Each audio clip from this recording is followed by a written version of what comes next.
शुरू करूं तो मेरे ख्याल में फिर मैं आपको 1 घंटा और भी बिठाना पड़ेगा। जो थकावट आप लोग तमाम सियासी पार्टियां या मुख्तलिफ मुख्ते तबके फिक्र से ताल्लुक रखने वाले साथियों, सबसे पहले तो मैं आप तमाम हजरात का जो आज की इस एपीसी में जिन्होंने सुबह 10 बजे से लेकर अब तकरीबन 9 बजने को हैं इसमें शिरकत की, मैं समझता हूं इस एपीसी की कामयाबी का सेहरा आप तमाम पॉलिटिकल पार्टियों से ताल्लुक रखने वाले वर्करों, मुख्तलिफ तबका फिक्र से ताल्लुक रखने वाले साथियों के सर जाता है। इसमें मेरा कोई कंट्रीब्यूशन नहीं। हमने दावतनामे दिए, आप आए तो ये कामयाब हुआ, आप ना आते तो शायद हम वो अपना बलूची में कहते हैं वो सुरना बजाते रहते, वो कोई सुनता ना सुनता वो अलग बात थी।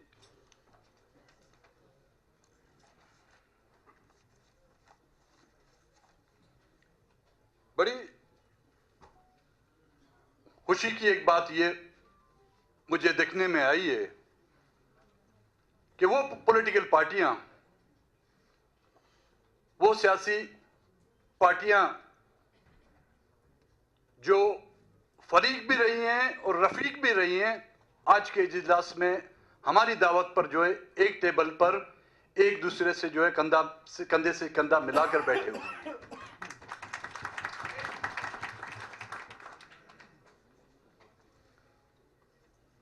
और एक चीज जो माजरत के साथ जो मैंने महसूस की है, मैं हूं, महमूद खान साहब हैं, इफ्तिखार साहब हैं, हासिल खान बिजंजो हैं, या इसरार जहरी की बीएनपी अवामी हैं, कौम परस्ती की का गिला या कौम परस्तों का इल्जाम हम पे लगाया जा रहा था। लेकिन देखा जाए आज जो बातों का अगर तवाजुन किया जाए तो हर एक किसी की लफ्जों से उसके इलाके, उसकी सूबे की कौम परस्ती की जो है मुझे खुशबू महसूस हो रही थी।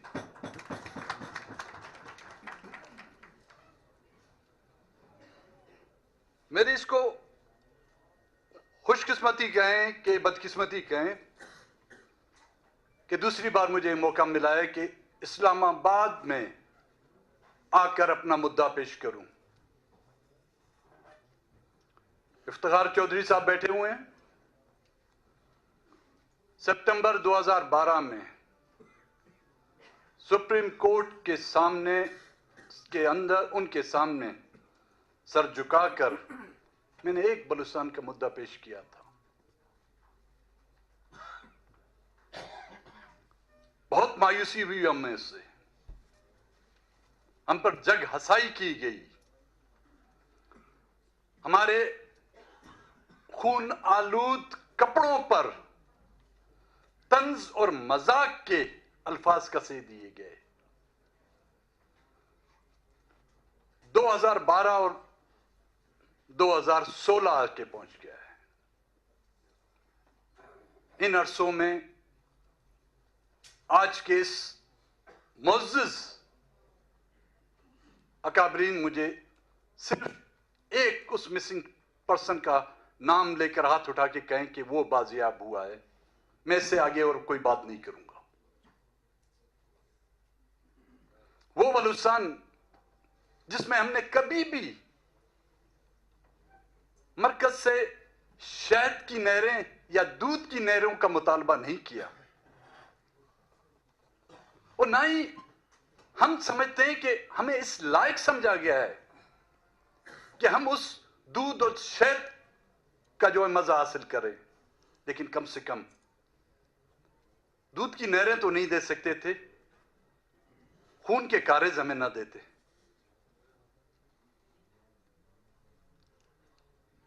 और आज दूसरी मर्तबा फिर हम आपके सामने पेश हुए हैं, और इस उम्मीद के साथ कि अहले बलूचिस्तान को मायूसी के उस दलदल में धकेल दिया गया है कि उसको उस दलदल से निकालने के लिए पाकिस्तान की तमाम सियासी पार्टियों की जिम्मेदारी बनती है। और अगर एक बार फिर उस दलदल पर मट्टी पा दी गई तो बलूचिस्तान के लोगों को फिर एपीसी और इस्लामाबाद में बुलाना बहुत मुश्किल होगा।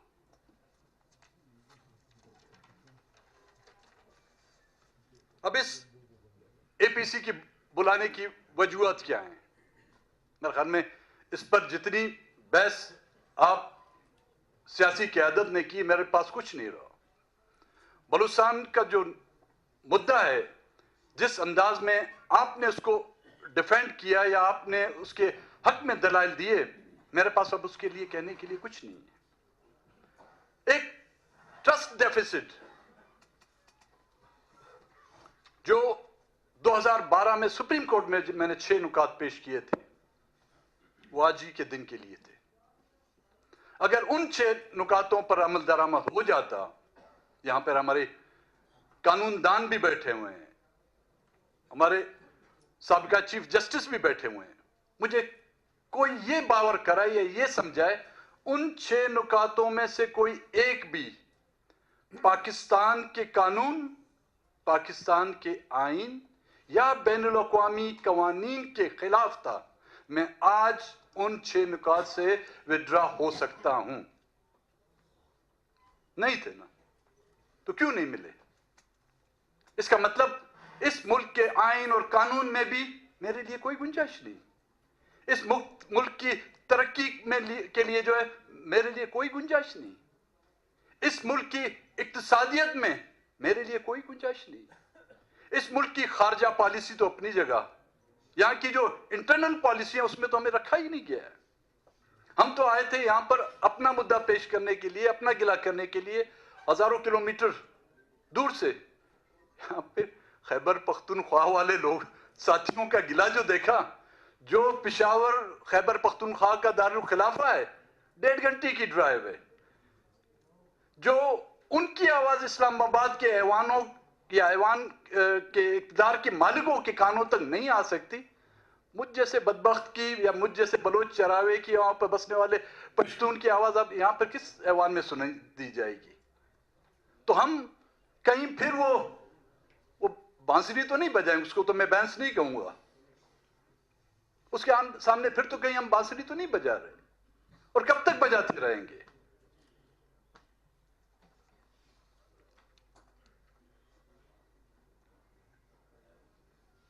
इदारे, आज अगर पाकिस्तान के इदारे मजबूत होते और वो बाख्तियार होते तो शायद हर 3 महीने बाद आपको एपीसी नहीं बुलानी पड़ती। सिर्फ एक इदारा मजबूत है जिसके लिए ना किसी को एपीसी बुलाने की जरूरत होती है, जिसका डंडा जुडिशरी पे भी पड़ता है, जिसका डंडा सियासतदान के भी सर पे पड़ता है, और जिसकी गोलियां जो है अवाम के सीनों पे भी पड़ती हैं। उस इदारे के अलावा अगर जमहूरी इदारे मजबूत होते, पार्लियामेंट मजबूत होता, अदलिया अपने दायरे में रहते हुए इंसाफ के तकाजे पूरे करते, तो हमें अपनी पार्टियों के नाम इंसाफ और जस्टिस के नाम पर शायद न रखने पड़ते। आज फुकदान है यहां पर इंसाफ का, आज हो रही है तो नाइंसाफी हो रही है, आज हो रहा है तो जुल्म हो रहा है।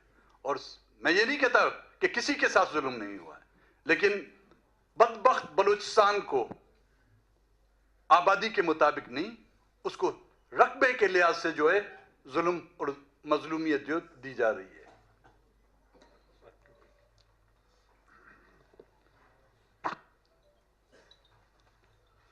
सीपेक, मैं सीपेक के हक में, लेकिन मेरा हक तो उसमें दिखाओ भाई, मेरा हक इस सीपेक में दिखाओ जहां पर ग्वादर के बगैर आपका सीपेक नामुकम्मल है। वो ग्वादर के लोग आज वो पानी अगर जो आज के दिन उनको दिया जा रहा है, इस हॉल में अगर एक बाल्टी भरकर रख दिया जाए तो हम उसकी बदबू से यहां पर बैठ नहीं सकेंगे। ये पानी आज ग्वादर को दिया जा रहा है, आज के दिन की मैं बात कर रहा हूं। अगर मैं उसके हक में हूं तो मुझे मेरा हक तो सीपेक में दिखाया जाए। जो 46 बिलियन का जो प्रोजेक्ट है, eastern route, western route, central route, but where is the root cause? क्या बलूचिस्तान के हालात पुरअमन हैं? अगर नहीं है तो क्यों? क्या वो जुल्म और ज्यादतियों की वजह से आज बलूचिस्तान में जो इंसर्जेंसी जो 2004 से शुरू हुई है, उसके पीछे वो कौन से अवामिल थे? वो कौन सी जुल्म और ज्यादतियां थी जिन जुल्म और ज्यादतियों ने लोगों को मजबूर किया कि वो अपना घर बार छोड़कर बैरून मुल्क जाएं, आराम और आराइश की जिंदगी छोड़कर वो पहाड़ों में सूखी रोटी खाएं? हर किसी को अपनी औलाद दोस्त है, उसको पसंद है। हर कोई चाहता है कि उसकी औलाद, उसकी आने वाली नस्ल एक आला तालीमी याफ्ता हो, एक पुरसुकून जिंदगी गुजारे। मैं भी ये चाहता हूं, लेकिन on the cost of what? किस कीमत पर? कीमत यह है कि मेरा वजूद ना हो, उसकी कीमत यह हो कि मेरा नाम और निशान ना हो। बुलंद बांग इमारतें खड़ी होंगी, वो भी मेरे आबा और अजदाद के कब्रिस्तान पर।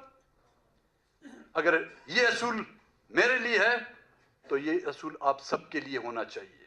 फिर कोई भी पॉलिटिकल पार्टी के अकाबरीन से लेकर पॉलिटिकल पार्टी के वर्करों तक, वो फिर अपने आबा और अजदाद की कब्रों पर जो है फातिहा पढ़ने ना जाए। ये असूल फिर उनके लिए भी होना चाहिए। अब दुनिया में आप कहीं भी जाएं, इस तरह के जो मुआहदात होते हैं या इस तरह के जो मंसूबे होते हैं, उसमें जो तरजीह दी जाती हैं वो है नेशनल सिक्योरिटी की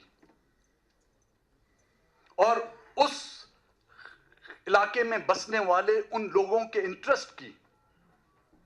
लेकिन बदकिस्मती ये रही है यहां पे कि यहां पर जो भी पॉलिसियां बनाई गई हैं, चाहे वो आपकी फॉरेन पॉलिसी है, चाहे वो आपकी इंटरनल पॉलिसियां हैं, चाहे वो इक्तिसादी पॉलिसियां हैं, उन पर फोकस अगर किया गया है अपने इंटरेस्ट को, अपनी हुकूमतों को बचाने के लिए, अपने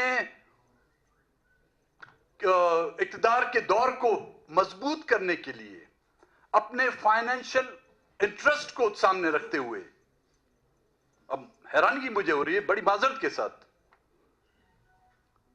सोवियत यूनियन का सोशलिज्म जो है वो खराब था, लेकिन चाइनीज का सोशलिज्म और कम्युनिज्म जो है सर आंखों पर। ये मुझे बात अभी तक समझ नहीं आ रही। हम और आप तो पहले वो इल्जाम तो पहले भी हम पे था कि जी वो क्या सुर्ख कहते थे, मैं सुर्खे, अब हम सुर्खों से होके चल के अब तो हम गुलाबी बन गए।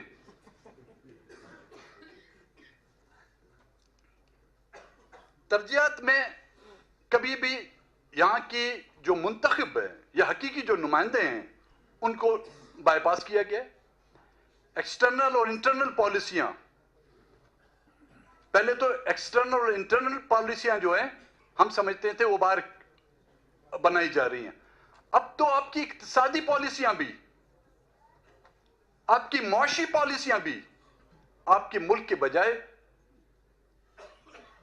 नुमाइंदों के बजाय गैर नुमाइंदों के हाथों बनाई दी जा रही है। आपके मुल्क के बजाय गैरों के हाथों में जो बनी जा रही हैं।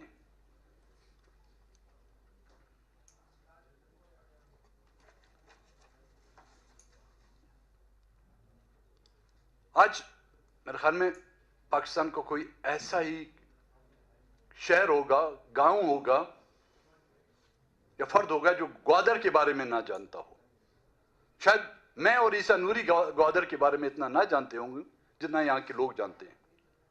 लेकिन 28 मई 2015 का जो जिक्र किया जा रहा है, एक और 28 मई भी थी 98, उसमें भी बलूचिस्तान का एक हिस्सा था जिसको चागी कहा जाता था। याद है किसी को? मेरे मुशाहिद हुसैन साहब तो यहां पे मौजूद नहीं है। जब वो एटमी धमाका किया गया था तो वो कहते थे कि जी, और उस एटमी धमाके की वजह से पाकिस्तान एक एटमी कुव्वत बना। मैं उनसे पूछना चाहता हूं, मैं आप तमाम काबिल एहतराम मुअज़्ज़िज़ीन से पूछना चाहता हूं कि उस वक्त का चागी जिसके मॉन्यूमेंट्स पाकिस्तान के हर चौराहे पे बनाए गए थे, कभी फिर किसी उस बदबख्त चागी का किसी ने रुख किया? जाके पूछा है उनसे कि उनको खाने के लिए क्या है, उनको पीने के लिए क्या है, उनके बच्चों की तालीम के लिए क्या दिया जा रहा है? एक संदक बनाया आपने। संदक, मुझे तो ये शक है, अभी राजा साहब से ही मैं बात कर रहा था, संदक क्या जो रॉयल्टी जो बलूचिस्तान को दी जा रही थी बिफोर 18 अमेंडमेंट, वो 2% थी। आगाज हुकूक बलूचिस्तान में उसको 30% कही, लेकिन वो इंप्लीमेंट नहीं हुई अभी तक। अब वो 2% के बदले बलूचिस्तान गवर्नमेंट ने क्या दिया है? इस एतवार में जो उसकी सिक्योरिटी है, सिक्योरिटी जो प्रोवाइड की गई है उन चाइनीजों को, उसके लिए हुकूमत बलूचिस्तान ने 25 अरब रुपए दिए हैं। तो इसको कहते हैं 4 आने के बंदरिया, 6 आने की जंजीर। तो कहीं यही सीपेक कि जितना चाइनीज वहां पर इन्वेस्ट कर रहे हैं उसकी सिक्योरिटी की मद में, उतना दुगना तो कहीं आप खर्च करने की तो नीयत नहीं रखते? जो सिक्योरिटी की डिप्लॉयमेंट हुई है उनकी मैं डिटेल्स में नहीं जाऊंगा, डॉक्टर जानजेब ने बड़ी तफसील से आपके सामने रखी हुई। क्या यह बेहतर ना होता कि उस खित्ते या उस इलाके के लोगों को उसकी सिक्योरिटी की जिम्मेदारी दी जाती? जब मुझे पता होगा कि ये छत मुझ पे गिर रही है तो मैं बाग के इस पिलर को संभालूंगा। अगर मैं इससे बाहर हूं या किसी और पर गिरती है तो मैं सिर्फ शोर ही बचा सकूंगा कि अपने आप को बचा के निकलो।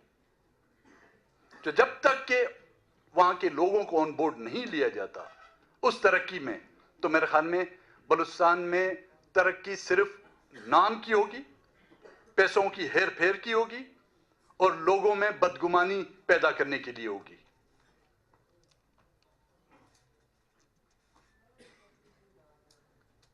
अब हम क्या चाहते हैं? हम वो चाहते हैं जो सिंध के रहने वाले, खैबर पख्तूनख्वा के रहने वाले, उस वक्त जब NWFP था, कालाबाग डैम के लिए जो उन्होंने एक आवाज उठाई थी, हम बहैसियत बलोच जिस तरह के हमने आपका साथ दिया, इसके बावजूद कि हमें ऑफर दी गई, राजा साहब बैठे हुए हैं, जो 98 में काउंसिल ऑफ कॉमन इंटरेस्ट की जो मीटिंग बुलाई गई थी जिसमें कालाबाग डैम का मसला उठाया गया था, आज भी उस रिकॉर्ड को चेक करके देखें, चारों चीफ मिनिस्टर से सिर्फ एक चीफ मिनिस्टर ने उसकी मुखालफत की थी और वो सिर्फ मैं था। खैबर पख्तूनख्वा, सिंध, पंजाब, वो सब उसकी हिमायत में थे। यहां तक कि उस वक्त के आपके जो वापडा के चीफ थे शमसुल मुल्क, वो मुझे मीटिंग के बाद जो है ले गया कि जी अगर बलूचिस्तान के लोग चाहें तो यहां से हम एक कच्ची कैनाल निकाल सकते हैं जिससे लाखों एकड़ जमीन बलूचिस्तान की आबाद हो सकती है। लेकिन हमने दूसरों की मातम पर जो है जश्न मनाना नहीं सीखा था और उस वक्त भी हमने आपका साथ दिया। और हम नहीं चाहते कि सीपेक कोई ग्वादर और कालाबाग डैम बने, लेकिन जब कालाबाड़ डैम में यहां पर बसने वाले पश्तूनों को यह खतरा था कि वो डूब जाएंगे उस पानी में, जिसका फायदा कोई और उठाएगा। सिंध की धरती से रहने वाले वो समझते थे कि उससे जो उनकी जमीनें बंजर हो जाएंगी, मैं सिर्फ डूब नहीं जाऊंगा, मैं गर्क हो जाऊंगा। भाई, मुझे उस गर्क से बचाने के लिए यहां के क़यादत को जो है एक जिम्मेदारी अदा करनी पड़ेगी। किस तरह? अगर हम चाहें तो वो बहुत आसान है, नामुमकिन नहीं, मुश्किल जरूर है। हम नहीं चाहते कि एक नया आईनी मुआहदा किया जाए जब इसी आइन में छोटे छोटे मसलों पे की जो है गुंजाइश में आप आईनी तरामीम कर सकते हैं। एक फौजी जनरल को चीफ एग्जीक्यूटिव बना सकता है, उस चीफ एग्जीक्यूटिव को सदर बना सकता है ये आइन, तो मुझे मेरा हक क्यों नहीं दे सकता? मुझे क्यों बलोच को बलोच की सरजमीन का मालिक क्यों नहीं बना सकता? पश्तून को पश्तून की सरजमीन का मालिक क्यों नहीं बना सकता? सिंधी को सिंधी की सरजमीन का मालिक क्यों नहीं बना सकता? पंजाबी को पंजाब की जमीन का मालिक क्यों नहीं बना सकता? अगर हम चाहें तो हम कर सकते हैं। क्या इसी आईनी के तरामीम करके हमने अपने वो जमहूरी हाथ काट कर फौजी अदालतें कायम नहीं की? माजरत के साथ, जब हम वो कर सकते हैं तो ये भी करना है। सिर्फ सोचने की बात यह है कि हमें आइन चाहिए या हमें मुल्क चाहिए। आइन बनते भी रहते हैं, आइन बदलते भी रहते हैं, आइन में तब्दीली भी होती रहती हैं। मुल्क एक बार बनते हैं और फिर एक बार टूटते हैं, फिर बार बार नहीं बनते।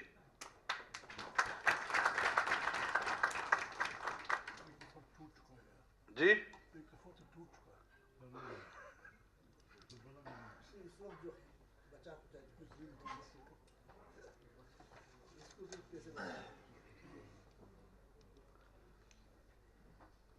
हम आपके साथ चलना चाहते हैं। आप हमें अपने साथ लेके चलें। किस तरह आप हमें साथ लेके चलेंगे? चलने के भी कुछ तरीके होते हैं, कुछ असूल होते हैं। जो नाराज है उसको हाथ से पकड़ें, जो रूठा हुआ है उसको गले से लगा के चलें। लेकिन ये पहली बार मैं देख रहा हूं किसी को गर्दन से पकड़कर चलना सिखाते हैं आप। इसको चलना नहीं, इसको घसीटना कहते हैं। हमें घसीटे मत, हमें चलाएं अपने साथ। हम चलना जानते हैं, हमारे पैरों में वो सकत है, हमारे पैरों में वो ताकत है। हम 60 सालों में आपकी तमाम नाइंसाफियों के बावजूद आपके साथ चल रहे हैं। एक और तासुर है यहां पर, उसकी भी मैं वजाहत करूं, जरा गौर से सुने। कहा जाता है कि जी बलूचिस्तान के लोग वफाक या पंजाब से नफरत करते हैं। मैं इस तासुर को बिल्कुल नहीं मानता, नहीं करते। वो आपसे नफरत नहीं करते, वो मुझसे नफरत करते हैं। वो हासिल खान बिजंजो से नफरत करते हैं, वो इसरार जैरी से नफरत करते हैं। वो इसलिए कि क्यों हम आपके साथ टेबल पर बैठकर बात करना चाहते हैं। आप लोग मुझसे कुछ और करते हैं, वो नफरत नहीं करते। ये गुंजाइश छोड़ें कि हम उस नफरत की आग को बुझाएं। हम जितना उस नफरत की आग को बुझाना चाहते हैं, आप जो है पानी के बजाय हमारी गैस उस पर इस्तेमाल करते हैं। इस तरह नफरतें खत्म नहीं होंगी, इस तरह कौमें बनेंगी नहीं, कौमें तबाह होंगी। कब्रिस्तानों के आबाद करने से कौमें नहीं बनती, मुल्क नहीं बनते। मुल्क वीरानों में और रेगिस्तानों में तब्दील हो जाते हैं। यह आप पे डिपेंड करता है कि आप पाकिस्तान को एक मुल्क बनाना चाहते हैं या पाकिस्तान को एक वीरान और कब्रिस्तान में तब्दील करना चाहते हैं।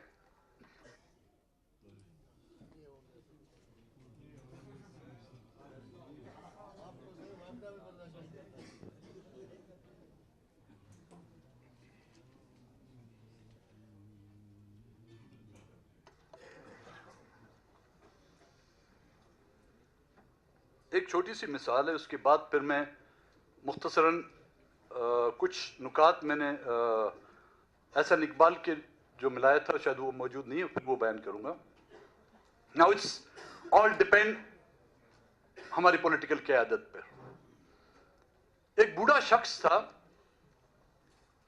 जा रहा था तो एक नौजवान रास्ते में खड़ा हुआ था। उस बूढ़े को बुलाया कि तुम बड़े आकिल हो, तुम बड़े दानिशमंद हो, तुम ये बताओ कि मेरे हाथ में क्या है। तो बूढ़े ने जरा गौर से देखा तो उसके हाथ में छोटा सा परिंदा था।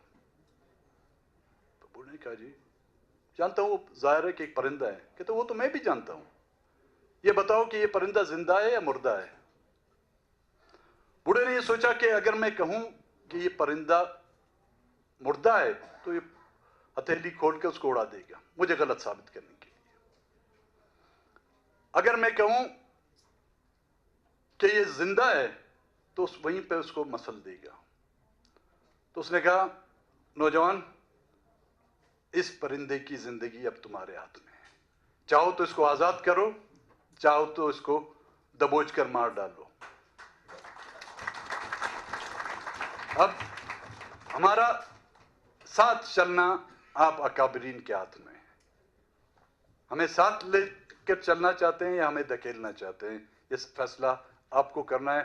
जिस अंदाज में आपने इस एपीसी में शिरकत की, अब मुझे थोड़ी तसल्ली हुई है कि we are not all alone in this fight, but let's fight for our right.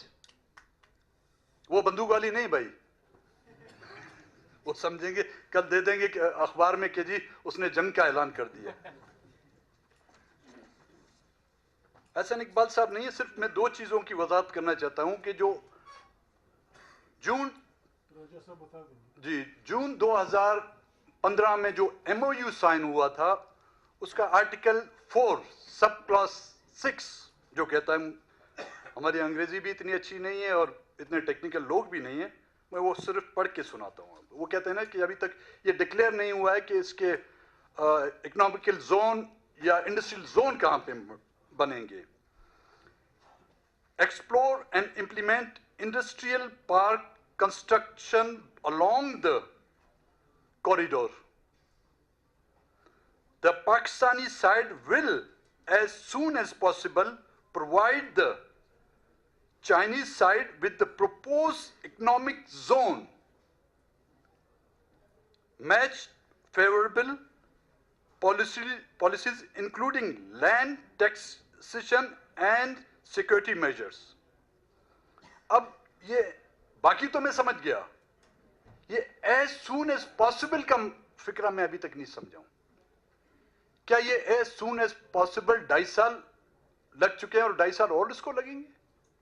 अभी तक ये डिसाइड नहीं किया गया है। और चाइनीज जो 46 बिलियन वो दे रहा है इस एमओयू के साथ, बाद जो जाहिर है आपके एग्रीमेंट भी साइन हुए होंगे ना, जब उनकी ये तमाम कंडीशनें आपने पूरी की होंगी तो फिर जाके एग्रीमेंट साइन होंगे या कॉन्ट्रैक्ट साइन हुए होंगे। जो मेरी एक नाचीज की जो एक सोच है, बड़े कारोबार तो नहीं किए, छोटी मोटी केबिन और दुकान में हमेशा कारोबार का तरीका ये होता है।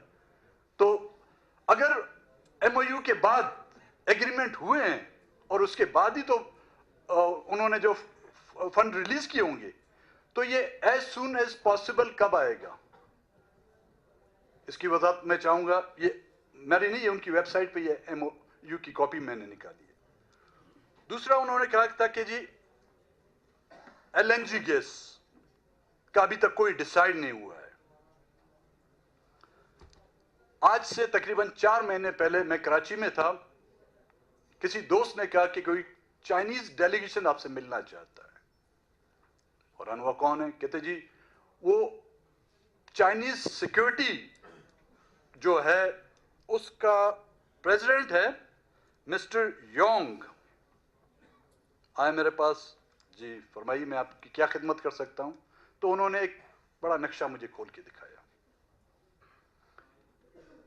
वो गैस पाइपलाइन जो ईरान से आनी थी, ग्वादर से जो है आपकी पसनी से होती हुई और माड़ा से होती हुई 0 पॉइंट और 0 पॉइंट से होती हुई हमारा जो इलाका आता है शानूरानी, और उसके बाद ये आएगी दादू में, जो मेन वहां पे जो उसका हब होगा वहां पे आके कनेक्ट होगी। तो उसने मुझे नक्शा खोल के दिखाया कि जी मैं इस पाइपलाइन की सिक्योरिटी का इंचार्ज दूं और इस पाइपलाइन पे अनकरीब काम होने वाला है। हमारी जिम्मेदारी है कि ऑन बोर्ड लें यहां की पॉलिटिकल पार्टियों को, यहां के इलाके के लोगों को, और वहां पर बसने वाले जो लोग हैं उनको हम एतमाद में लेते हुए ये काम करना चाहते हैं।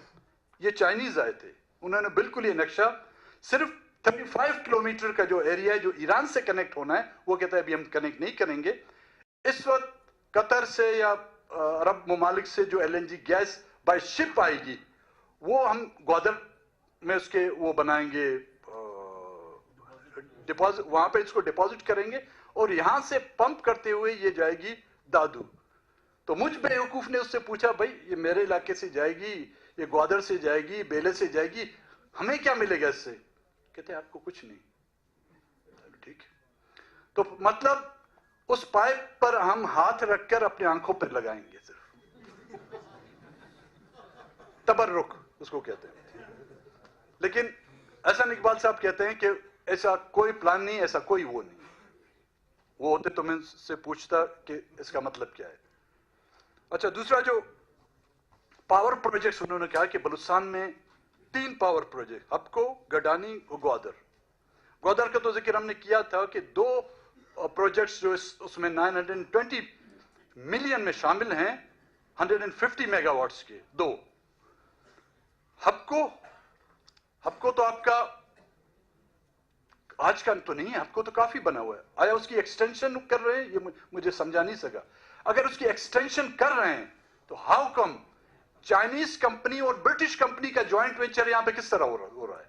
ये भी तो हमें समझाया जाए, क्योंकि हपको तो एक ब्रिटिश कंपनी है ना, और ये चाइनीज वहां पे एज सीपे के हवाले से जो उसकी एक्सटेंशन करेंगे वो किस तरह करेंगे। और ग्वादर और गडानी में जिस तरह अभी सीएम साहब नहीं, उनके पार्टी के दोस्त बैठे हुए हैं, जो लास्ट मेरी मीटिंग हुई थी चीफ मिनिस्टर बलूचिस्तान के डॉक्टर मालिक से, साबका से, मौजूदा नहीं बोल लूंगा भाई, वो पता नहीं फतवे हम पे लग जाए वहां पे, साबका chief minister, sorry.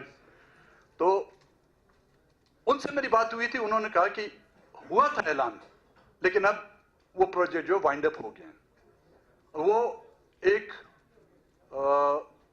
Port Qasim पे शिफ्ट किया गया है, और दूसरा जो है साहिवाल शिफ्ट कर दिया गया है। अगर उसके बदले में हमारे लिए दूसरा प्रोजेक्ट लाते हैं, मुझे कोई एतराज नहीं, लेकिन एहसान साहब वो प्रोजेक्ट जो है आपके शिफ्ट हो चुके हैं। आखिर में फिर आप तमाम मोतबरीन का, पॉलिटिकल पार्टी से ताल्लुक रखने वाले साथियों का शुक्रिया अदा करूंगा। महमूद खान साहब ने मुझसे गिला नहीं किया, मैं भी उनसे कोई गिला नहीं करूंगा।